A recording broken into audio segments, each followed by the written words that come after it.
Hello, Katden lovers and Katden followers. Abay, pamilya ni Alden Richards nakabantay kay Catherine Bernardo. But before talk about this one, dahil marami po at kalat sa social media platform ngayon ang ilan sa mga pictures ni Miss Sandara Park, which is meet Alden Richards as he visit her on set.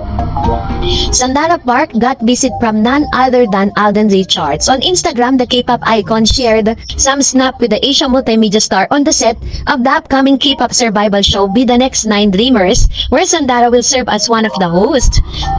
Thank you for visiting us on the set, Alden, Sandara wrote. Nice meeting you. Sandara is back in the Philippines for the survival show presented by MLD Entertainment Philippines. Upon her arrival, the pambansang Krung Krung quickly grabbed her favorite Filipino food, which is the tocino. The singer and her fellow 2-in-1 member CL Park Boom in Mincy performs a 2-night concert. So si Miss Sandara Park po ay magiging magiging part ng magiging host po ng nasabing pinakabago na show ng GMA. Kaya naman po nandun si Alden Richards para magpakita ng suporta. And this time, eto na, let's talk about this one kasi isa sa mga post ni Miss Catherine Bernardo na sinasabing nagpakita ng suporta. Ito po yung isa sa mga resibo ng mga pagsasabi that even the family of Mr. Alden Richards ay sumusuporta sa bawat mga post ni Miss Catherine. Sinasabi nga ng ilan, biro pa ng ilan na tila baga nakabantay ang kapatid at ang tita, ang kapamilya ni Mr. Alden Richards with Miss Catherine. Kasi the moment that you like or binubview po ninyong stories ng isang taong pina-follow po ninyo, which means talagang talagang supporters ka talaga. At the same time, makikita mo naman doon kasi yung mga nag-like, nag-support. At alam natin na even Raisa May and Angel Paul Person, sobra po yung kanilang support ang binibigay with Miss Catherine and Mr. Alden Richards. Siyempre, gustong-gusto na rin naman talaga nila magkaroon ng official na ate, diba? At matagal-tagal na panahon na rin po talaga.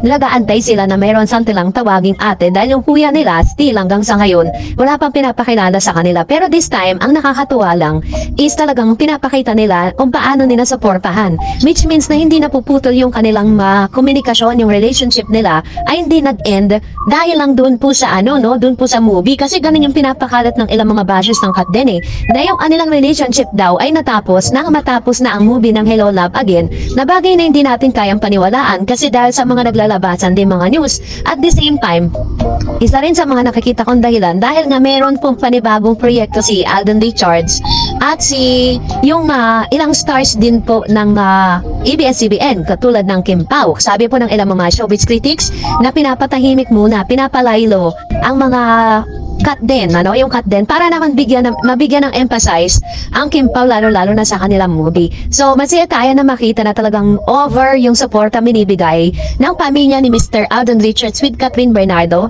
through liking their post. At the same time, minsan pa nga may mga chances na nagko-comment yung tita nitong si Mr. Alden Richards sa mga post ni Miss Catherine, Yung tita niya po na-meet po ni Miss Catherine doon po sa Canada nung sila po ay nag-taping doon. Ganon din naman si Mama Min, at ang kanya mga sisters po ni Miss Catherine, ganon din po yung support na binibigay with Alden Richards. Kaya dito talaga, pag talaga pinag-aralan mo yung mga galawan nila, makikita mo talaga na na still intact pa din yung kanilang relationship, still intact pa din yung kanilang connection, at intact pa rin kung ano man po yung nasimulan nila na friendship that goes into relationship later on, diba? So yun yung kaabang-abang patungkol kay Catherine at Alden Richards ngayon. Kaya naman, huwag na tayo masyadong maniwala sa mga intriga, dahil nananahimik sila for something. And for that, narito naman ang ilan sa mga comment reaction po ninyo patungkol naman sa ating latest updates. So magbabasa tayo ng mga komento, nang galing mismo sa inyo. So, anayin po natin ang komento mula po kay Miss Marites Lazo. Sabi niya, matagal na magjowa yung Katden, kaya no worries. And sabi ni Miss Melina Tamisin, of course, that is in your mind, they are in relation already. The reason, yun. So, yun po yung kanyang komento. And sabi ni Miss Mr. Arnel, totoo kaya yan, ma'am? Sana nga para naman maging masaya ang lahat.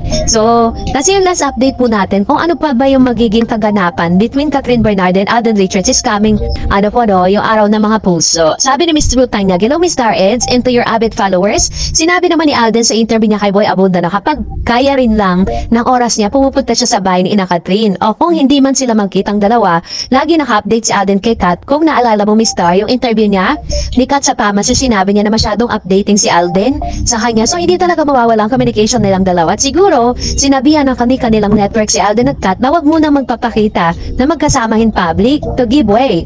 Which is alam ko po na yan yung isa sa pinaka biggest reason na nasa na kay nakikita ko ngayon. Dahil nga, para po bigyang daan, no, yung niluluto nilang projects ng isang lab team, no? Parang to give way, parang ganon. Yan, sabi pa dyan, na malapit ng movie ng Gimbaw na malapit ng ipalabas. Pero kahit nananahimik ang Kat din, sila pa rin ang pinag-uusapan. Hindi naman natin masisisi ang mga bashers, lalo na ang mga fans ng Kat din. Dahil pagkatapos sa movie nilang HLA, ay bigla silang nanahimik na dalawa. Pero sila pa rin naman ang social media. Tapos, idinidikit pa rin nila ang pangalan ni Kat sa ex niya, lalo lang pinag-uusapan ang movie ng HLA. Lalo na pinag-uusapan, which is true, no? Ang Kat din ngayon naman, dinidikit nila pangalan ni Alden sa Gimbaw. Kaya paano mawawala sa limelight ang Kat din? Kahit anong gawin nila, Kat din pa rin ang lumulutang. Actually, ang dami naman po nilang ganap ngayon kaso nga lang, magkahiwalay sila. Hindi sila magkasama na dati nasanay kasi tayo na yung mga ganap nila sa buhay, magkasama silang dalawa, diba? So, yun yung isa sa mga rason. Pero, ang pinaka maganda dito is hindi talaga sila nawawala sa sirkulasyon. Sabi pa ni Miss Janet, hindi na ibabalik ni Kat yan. Isa din kasi wala sa factor kung bakit is wala namang balak si Daniel pakasalan siya. Diba sabi nga noon sa interview na parang 28 gusto niya na may sarili niya siyang pamilya. Nakakapagtaka lang na 11 years sila, di man lang nag-propose si Daniel sa kanya. So wala talagang balak. Pareho naman silang established kung tutuusin, pwede na talaga. Pero wala So ayaw talaga magpatali ni Daniel. Actually po, doon sa interview niya with the Direk Kate Garcia Sampana, kasama ng ibang mga director, si Miss Catherine talaga yung may ayaw. Sila talaga yung may ayaw. And parang si Mr. Daniel Padilla po, gusto niya na. Yun pala, may rason kung bakit. Sabi ni Miss Raquel, malakas talaga ang Kat din. Mahal talaga namin ang mga casuals at masa ang Kat din. Waiting talaga tayo. Parang nga daw dun sa movie ng Gimbaw. Ako din, nararamdaman ko, kasoy na talaga for reals. Yan, sa naman yung kanyang komento with regards to this. And yun nga, very understandable or parang napaka-understanding naman po talaga ng mga Kat din. And sabi ni Miss Marilu, hi Mr. Eds, my stand for Kat din will not change. I believe that Kat din and the relationship is real. Time is the best gift that Kat can give to her loved ones and family, as she said, which is very true. Other than that, this message from one of their interview, that's why I hope, if I'm not mistaken, it's one of the reason why to this moment they're so quiet on social media about what's happening, activities, cause they giving time for themselves to be together privately. What do you think about this, Miss Star? But again, Miss Star, my heartfelt thanks for your overwhelming support, Kat din, and also to their solid fans and followers by giving us your daily and regular updates about them. God bless.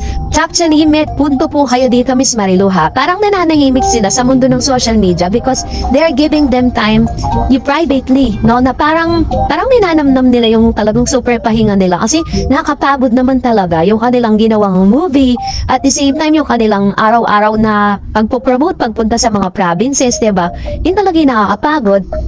And of course, sabi pa ni Miss Juanin Juna Diano, bakit kasi ayaw pa nilang aminin kung magjowa na sila? Wala naman dapat ikatakot dahil matagal nang iwalay sina Summer. Kaya tuloy ang usap-usapan, per movie lang talaga yung ginawa nila. Baka tulad ni Bea Alonso, nagkaroon din sila ng misunderstanding ni Kat, kaya naglaylo silang dalawa. Actually po, it's a management decision na parang right after the movie is magkakaroon ng parang silence between Kat and Alden. Dahil syempre hindi naman talaga sila ang magkaiba kasi sila ng network kaya mahirap talaga.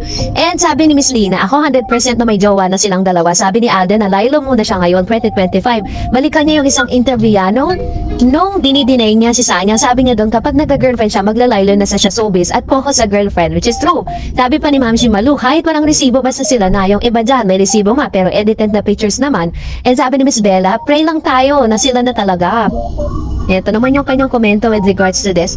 And sabi ni Miss Marites Perer, hello Mr. Eds, ako hindi ako naniniwala. Sabi ni Christy, kasi noon ni Daniel ang ayaw niya ngayon umiba kasi malaki ang bayad sa kanya. At sabihin ng source kaibigan, sinungaling siya. Christy, Mr. Eds, fact check nyo ang interview ni Sofia Andres kay Kat na sabi nga, hindi niya na pinangimasukan ng buhay ng kaibigan niya at malaki na daw yan. Hindi na kailangan pang sabihan kasi respect niya ang mga desisyon ni Kat. And sabi ni Kat, kilala niya yung tunay na kaibigan sa showbiz man or hindi. Diyan pa lang pinipili na ni Kat ang kaibigan niya at kahit ano pa, no? Napanood ko po yung interview niya na yun Sabi niya, at kahit noon pa man sila ni DJ, hindi napuputan ang komunikasyon ni Kat at Alden. Then paano wala na sila ni Summer? Ako, hindi na si Christy mabibilog ang isip ko para lang makapera kasi maraming bayaran ng mga kaso nga, more power.